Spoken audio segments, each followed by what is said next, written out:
Learn Japanese history. We are your navigators, Pero and Hanako. Today, we're diving into a really interesting phase of Japanese history. We'll be looking at how the Tokugawa shogunate, after getting established, started to shift how it governed. Right. It's about moving from that initial, very military-heavy focus towards something more based on, well, laws, institutions, even things like scholarship. Yeah, exactly. And understanding this transition is pretty crucial for getting a handle on the rest of the Edo period, wouldn't you say? Absolutely. And a key moment, really a turning point, happens around 1651. Okay, what happened then? Well, the third shogun, Iemitsu, he died. And his son, Hitsuna, took over. But here's the thing, he was only 11 years old. 11. Wow, that sounds like a recipe for trouble. It certainly created a challenge. Almost immediately, there was this major incident, the Kian Is Uprising. an uprising. Who was involved? It was led by a military scholar, actually, named Yui Shosetsu. And he gathered together a lot of Rutanen. Runin, those are the masterless samurai, right? Yeah, Why were there so many around? that's a great question. It partly stemmed from the shogunate's own policies, specifically confiscating lands from daimyo, the practice called kaeki. Ah, so taking away a lord's domain meant his samurai were suddenly unemployed. Basically, yes. And the Keian Uprising really drove home that this growing number of Runin was a source of instability. So this failed coup attempt actually forced the shogunate to, reconsider things? It did. They realized they couldn't just keep applying pressure the same way. They didn't stop kaeki completely, but they did soften it. And importantly, they made other policy changes too. Okay, like what? What kind of changes are we talking about? Well, one big one related to adoption, specifically Matsugu Yushi getting a daimyo adopt an heir right when he was dying. Okay, how did that help? They relaxed the rules, especially for daimyo under 50. The idea was, you see, to prevent daimyo families from dying out. If the family continued, their samurai wouldn't become a runin. Makes sense. Keep the domain intact, keep the samurai employed. Clever. Right. What else? They also banned junshi. That's the practice of vassals committing suicide when their lord died. Oh, right, that very intense loyalty thing from the Sengoku period. Exactly. They saw it as kind of destabilizing, a remnant of a more chaotic time. And another thing, they stopped requiring powerful daimyo to send hostages, the shogun, to Edo. So less reliance on these sort of overt displays of military power and control. Precisely. The overall goal was this shift away from just ruling by force towards what they called Bunchi Seiji. Bunchi Seiji, what does that mean? It translates roughly as rule by letters or civil administration, basically running things through laws, bureaucracy, institutions, rather than just military might. It's a fundamental shift in where the government's legitimacy comes from. Fascinating. Moving from the sword to the scroll, almost. And this coincided with more emphasis on learning, too, didn't it? Yes, absolutely. The shogunate started actively encouraging daimyo to pursue scholarship. So were the lords heading the books themselves? Or more like patrons? Both, really. But it went beyond just the lords. Some daimyo made real efforts to educate people in their domains, often based on Confucian ideas. Any particular examples stand out? Oh, definitely. Figures like Hoshina Masayuki of Aizu, Ikeda Mitsumasa of Okayama, Tokugawa Mitsukuni over in Mito, and Maeda Tsunenori in Kaiga, they were all major promoters of learning. Okay, so this intellectual shift is gaining momentum. How does this play out as we move later into the 17th century? Well, that brings us neatly into the Genroku era, late 17th, early 18th century, and especially the reign of the fifth shogun, Tokugawa Tsunayoshi. How did he become shogun? His older brother, the fourth shogun, Ieyatsuna, died without a male heir. So Tsunayoshi, who had been the lord of Tanebayashi domain, stepped up. And his style of rule? Different from before? Reports say he was quite strict initially, maybe even made the daimyo a bit nervous, but later he really came to rely on a key advisor, Yanagisawa Yoshiyasu. Yoshiyasu. Wasn't he a sobainen? Kind of chamberlain or personal attendant? Exactly, a very close advisor. And this reliance led to Tsunayoshi's rule becoming, well, more autocratic, more power concentrated around him and Yoshiyasu. Okay, but did the focus on learning continue under him? You mentioned he was a promoter. Oh, very much so. He was a huge patron of scholarship. He actually moved the main Confucian temple, the Shiseiku, to a new spot in Yushima, Edo. That's a significant move. Symbolic. Huh? Definitely. And he appointed Hayashi Nobutsu, who was the son of the famous Hayashi Razan, as the head of the shogunate's whole educational setup, the Daigaku no Kami. So really embedding Confucian learning institutionally. Any other fields get support? Yes, he did. He set up official posts for studying poetry, kagaku kata, and interestingly, astronomy. 10 kata. Astronomy, that's specific. Who got those jobs? Kitamura Keegan for poetry, and a man named Yasui Santetsu for astronomy. Yasui later became very famous under the name Shibukawa Harumi. So real flowering of intellectual life, it seems. But Tsunayoshi, he's also known for something else, isn't he? Something a bit controversial. Ah, yes. You must mean the Shuruyao Eramino Rei, the laws of compassion for living things. The dog shogun laws, that's the one. Protecting dogs and animals, enforced really strictly. That's how they're often remembered. And yes, they were strictly enforced and did cause a lot of unhappiness among ordinary people, especially in Edo. There were issues with strays, maybe even dog meat consumption, that played into the focus on dogs there. Sounds kind of extreme. Was it really just about dogs? Well, that's the popular image, but looking closer, recent research suggests the emphasis across the country was often more on things like banning the abandonment of cattle and horses, crucial farm animals. Okay, that makes a bit more practical sense. And it went further.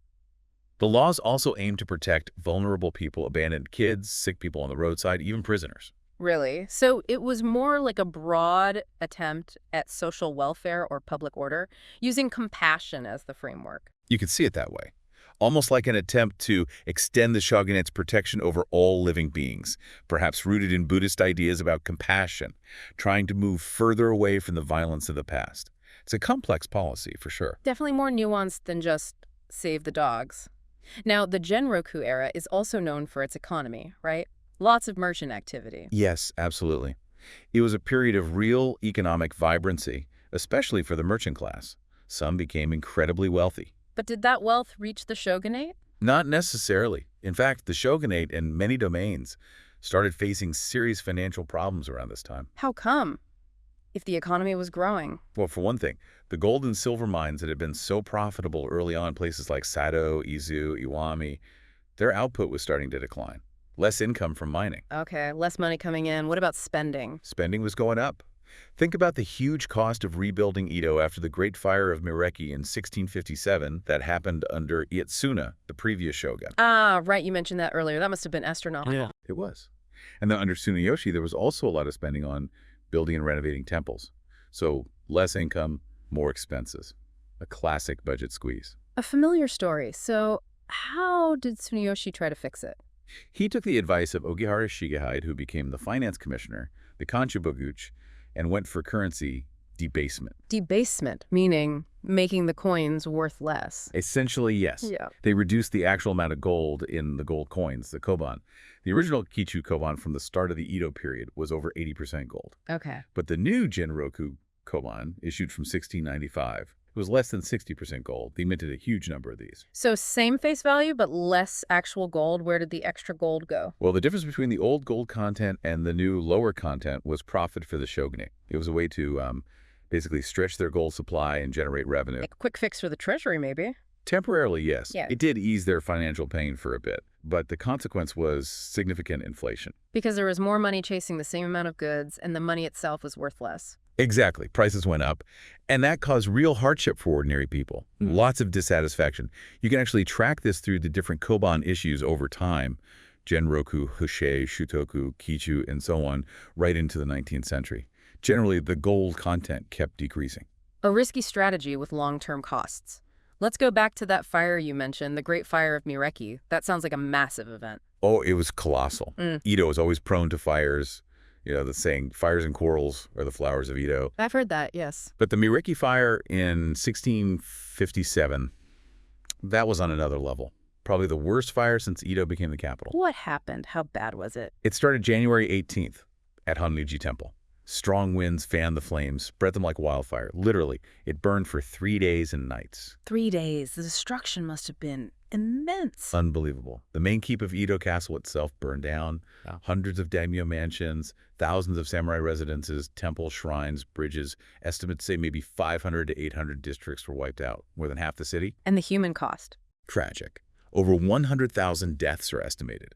The shogunate even built a temple, Reishin, in Rigoku, just to pray for the souls of the victims.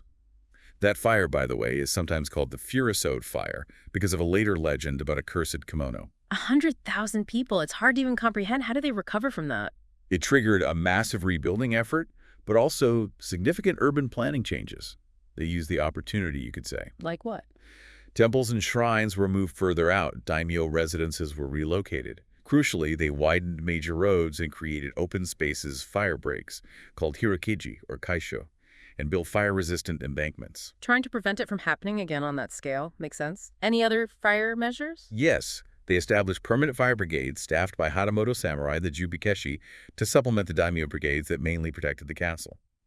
And they encouraged townspeople to build fireproof storehouses, dozer, and cellars. But the cost. You said it was huge earlier. Over 1 million roos, estimates suggest.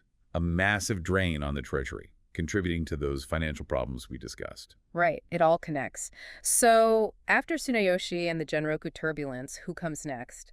This leads us towards Arai Hakuseki, doesn't it? It does. Hakuseki was a key advisor, a scholar official, serving the 6th shogun, Einobu, and then his very young son, the 7th shogun, Itsugu. This whole period, father and son, was only about 7 years. So, a short but potentially impactful time, especially if Hakuseki had influence. And he did. Inobu especially really listened to him. Hakuseki pushed through quite a few significant reforms, known collectively as the Shutoku reforms. Okay, what were his main priorities? Well, given the problems with the Genroku currency, finance was a big one. Hakuseki actually reversed the debasement. He did? How? He issued a new coin, the Shutoku Koban, and insisted it have the same high gold content and weight as the original Kichu Koban from the very beginning of the Edo period. Trying to restore faith in the currency, basically? Bring back the good money? Exactly. Restore the shogunate's financial credibility. It was a bold move, trying to undo the damage, though ultimately that high standard didn't last long after him. Interesting. A temporary return to quality. What else did Hakuseki focus on? He was very concerned with sort of shogunal prestige and proper ceremony. Yeah. He revised protocols at Edo Castle, even dictated the formal dress for the shogun and daimyo. Trying to enhance the shogun's authority visually and ritually. Yes, and also in relation to the imperial court in Kyoto, he worked to improve those ties, even helped establish a new imperial princely house, the Kan Inomiya. So bolstering the shogun's standing both within the samurai class and relative to the emperor. Did this extend to foreign relations? It did. He tackled the issue of the Korean envoys, the chosen Tsushinchi. He thought the way they were received was too extravagant and costly, so he streamlined it. Cutting costs, perhaps? Partly, but also about status. He insisted that the Korean court change how they addressed the shogun. Instead of Nihonkoku Taikun, Great Lord of Japan, he demanded they use Nihonkoku. King of Japan! Why a change? Hakuseki felt Taikun sounded like a lower status title compared to a king. He wanted to elevate the shogun's standing internationally. This caused quite a stir domestically. People resisted, but Hakuseki pushed it through. A real power move on the diplomatic stage. What about trade? That was happening mainly in Nagasaki, right? Yes, with the Chinese and the Dutch. They were importing things like raw silk, textiles, leather, exotic woods, and paying mostly with Japanese gold, silver, and copper. But you said gold and silver production was down. Exactly. And copper exports were surging to make up the difference, draining Japan's copper reserves. Hakuseki saw this as a problem.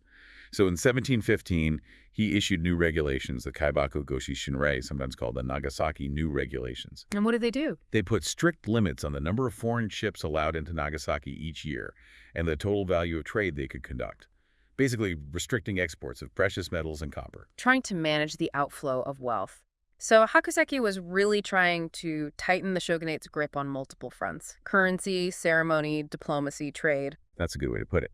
The Shutoku reforms aimed to consolidate power and stabilize the system. Some criticized him, though, for being perhaps too idealistic, maybe a bit impractical in some areas. Okay, so wrapping this up, we've covered a lot of ground. From the reaction to the Kian uprising, this deliberate shift towards Bunchi Seiji's civil administration. Right, and the rise of scholarship alongside that. Then the vibrant but also financially strained Genroku era under Tsunayoshi with its controversial compassion laws. And the devastating Mareki fire, forcing rebuilding and new urban planning. And finally, Arai Hakuseki's attempt to reform and restore stability through currency changes, enhanced authority, and trade restrictions. It's a picture of a shogunate constantly adapting, isn't it? It really is. It's evolving from its purely military roots into a more complex bureaucratic state. Yeah. And understanding this period, this transition, is so important for seeing how later Edo society, politics, and economy developed. You see how internal problems and external contexts really shaped their choices. Absolutely. And maybe something for you, the listener, to think about. This tension we've seen between maintaining order and allowing economic activity, between sticking to tradition and needing to innovate. How do these kinds of tensions play out later in Japanese history, or even perhaps in situations we see around the world today?